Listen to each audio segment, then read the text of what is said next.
Well, just really proud again of how we played last night and liked our focus. Obviously, you move on to the next one, and I think our kids have done a great job of just going one at a time. And the next one right now is Monday night. It means a lot to a lot of people, and we're excited about the opportunity to play here at home again. I think we'll have a great crowd, and just looking forward to getting back in the practice floor today and getting better. I think our kids have done a good job of, again, next one up. Let's go practice. Let's go to work, and let's try to improve. We'll watch film today and see the things we did well last night, as well as some of the things that we probably still need to work on. And we'll get ready for what I expect to be a really great crowd on Monday night in a game, again, that means quite a bit. Coach, you talked about offensive execution. Is there a greater willingness or belief in feeding the post this season? Because I asked, Victoria had a great diagonal pass to Chinway, I think, and she wasn't able to finish. But passes like that and in, out, and back out, those weren't regular things that you guys were able to execute last season. How has that happened? Well, I think a couple of things. Number one, you have to remember there's not many high school players that have 6'7" or 6'5" on their team, or even a post player that can finish a lot of times. So teaching a guard to add that to their game sometimes can take a while. And there is an art to feeding the post. Our post players did a great job last night catching some really thread the needle type passes, and so that's the first thing I think. And then I think Tiara and Chinway have earned the trust of our team in knowing if they get the ball down low that there's a really high percentage that they're going to finish. Chinway's shooting 58% right now. Tiara's up to 55, and so that's overall in the season. They may be better in conference, and so I think that's the other piece is just that. And then there's the playing together and the feel factor for one another, knowing where somebody's going to be on the court, knowing where you're supposed to be when we drive it here. I think those kinds of things. Again, Tiara's just a sophomore, so she's midway through her second year. Chinway is just in her third year, and so I think all that kind of plays into it. Coach, what's Victoria giving you in the last, say, couple of games or so that you like? Well, I think one thing she's learning to enjoy the assist. She's made some really good decisions with the ball. I think when you add the rebounding, the defense, and the assist piece to what we already knew was a very prolific scoring piece, that's when you start molding and putting together an All-American basketball player. And I think that's what I notice right now about her is she's starting to add the other pieces that really make it hard to defend her and just add to our team. You talked last night about the work that Johnny's been doing with the post players. You mentioned how the perimeter players have to learn how to play with the posts, but how have the post players learned how to get deeper into the lane and seal their players to create those angles for the guards to get them the ball? Well, we typically work 2 or 3 times a week with what we call triangle passing, and again, just teaching those posts to give us both numbers. If our guards can see both numbers, then we got a chance to feed you the ball. And then, unlike a lot of teams where you have maybe a finesse player like a Martha or maybe somebody that's only 6'2", that's maybe quicker than the 6'4", 6'5", with these two, you want them to pin as deep as they can pin. Don't try to play in the mid post. You go get as deep as you can get on ball reversal, and then you can just turn around and lay it over the front. And so I think that's, again, the timing piece, the understanding the footwork that's necessary. I think last night you saw Tiara catching and stepping before a double team could even get there. Since Coach Insel arrived at Ole Miss, it seems like no matter where they are in the standings, they always, this is a really intense rivalry type game. Is that just sort of playing to that rivalry, within the state? Well, yeah, I don't think it needs anything. Obviously, I've learned real quick, going into my 5th year now, this game means a lot. It doesn't matter if you're playing jacks on the sidewalk or checkers in the, in the restaurant. Ole Miss, Mississippi State, it's a heck of a rivalry, and it means a lot to so many people.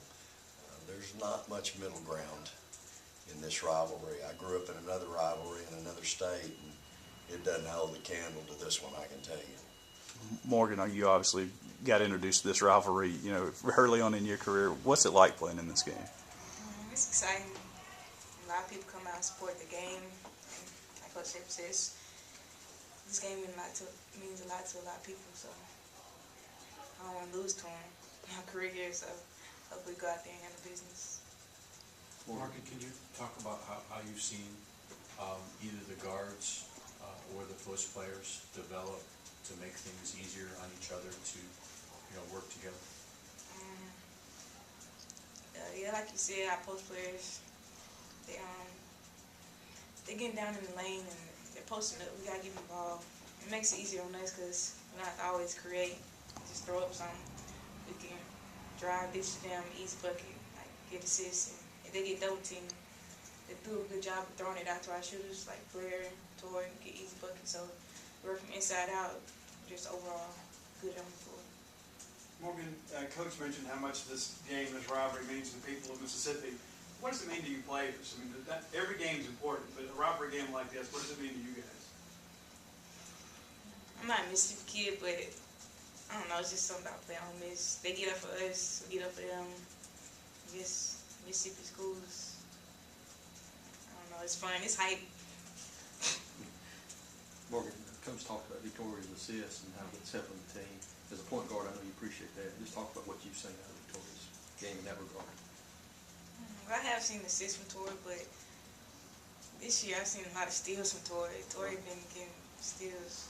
She just in the right place at the right time. She's playing hard defensively. I know she can pass the ball, but getting out there getting steals, easy buckets, that really helps our team too because it changes the momentum of the game and it gets us going.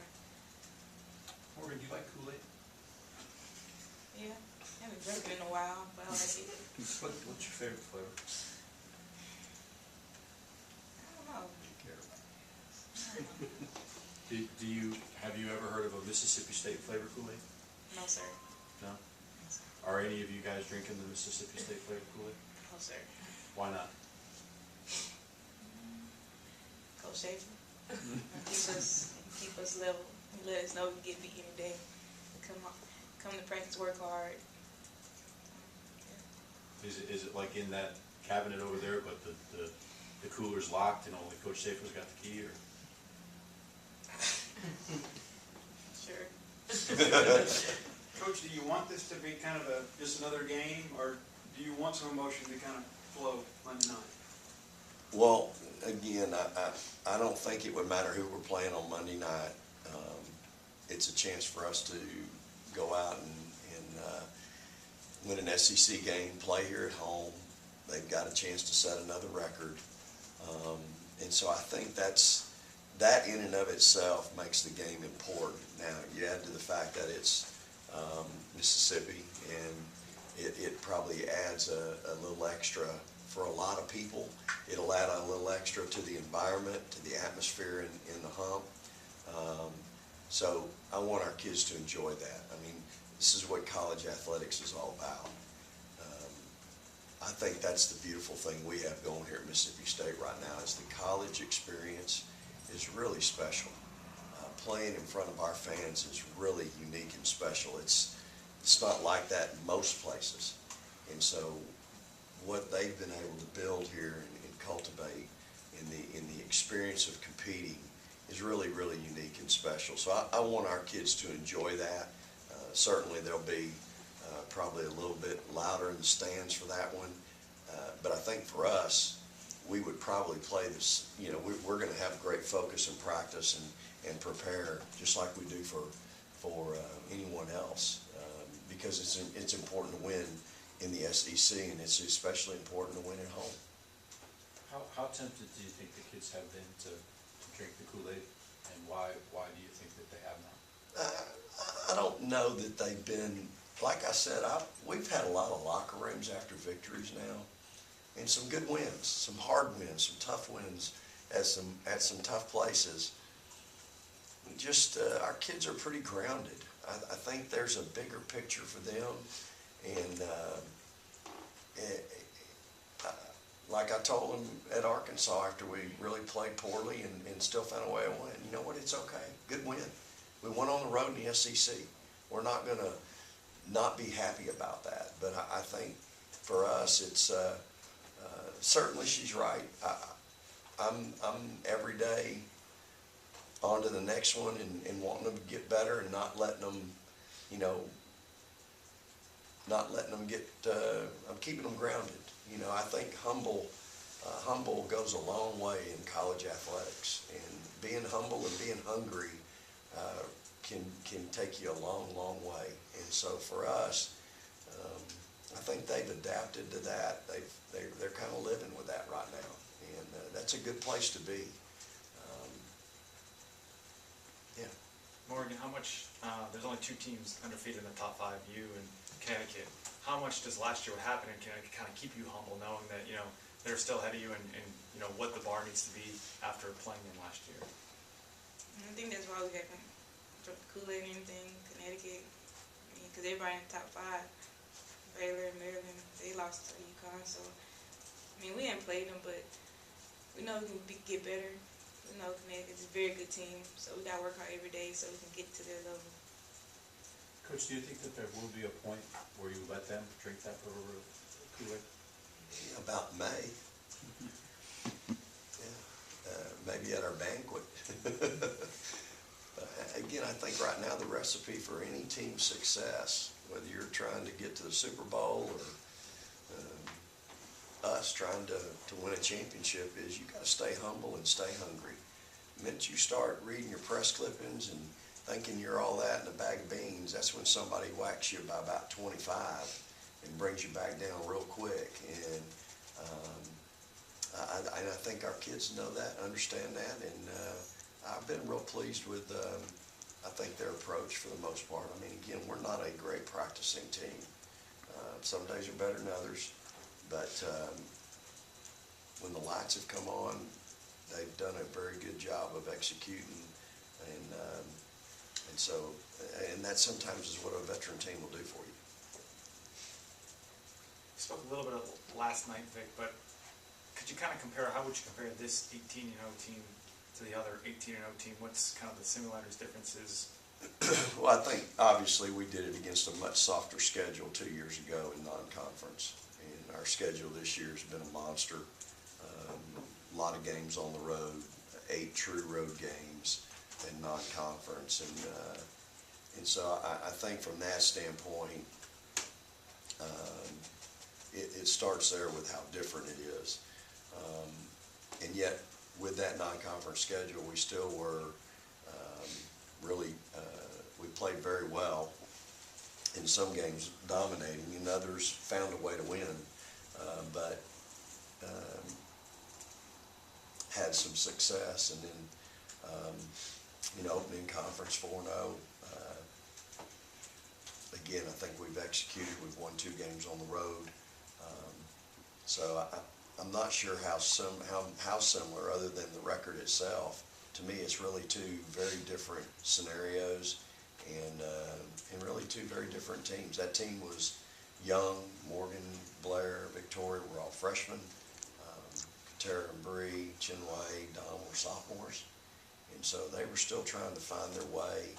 And again, that schedule was really weak. Is it just experience that makes this team better? Is there other things that you see? Well, I think the experience factor and our depth. We just have so much depth, and our depth is experienced. And I think that in and of itself makes us quite different. We're too deep at every position. And, again, I've said this all along, Katera Chappell's a starter. Rashonda Johnson started 2 years at Oklahoma State, so you've got two more starters coming off. You've got, Tierra McCown at 6'7", Blair, and Jazz is really playing well. So those kids have all been in the system, played at this level, know what it looks like, and so we've got a good, solid second unit there that's really been able. And look, lots of people want to play those people, play 10, 12 people, and it's easy to sell that in recruiting. It's another thing to do it. We are doing it, and we're having success. We're able to keep our continuity through substitution, and that's really unique. But I think, again, when you've played together for the time that we have, Jazz and Tierra are the two sophomores. You've got 8 juniors and seniors that you're playing in that group. There's going to be some familiarity with one another. Morgan, do you remember how you felt as a player, 18-year-old then, and how you feel now, and how it's kind of different or the same? Or Well, I've grown into my role of leadership, being vocal. I've grown overall as a player. I was young then. I was still trying to find myself on the team and help my team overall. Any other questions? All right, thanks, Morgan. Thank you.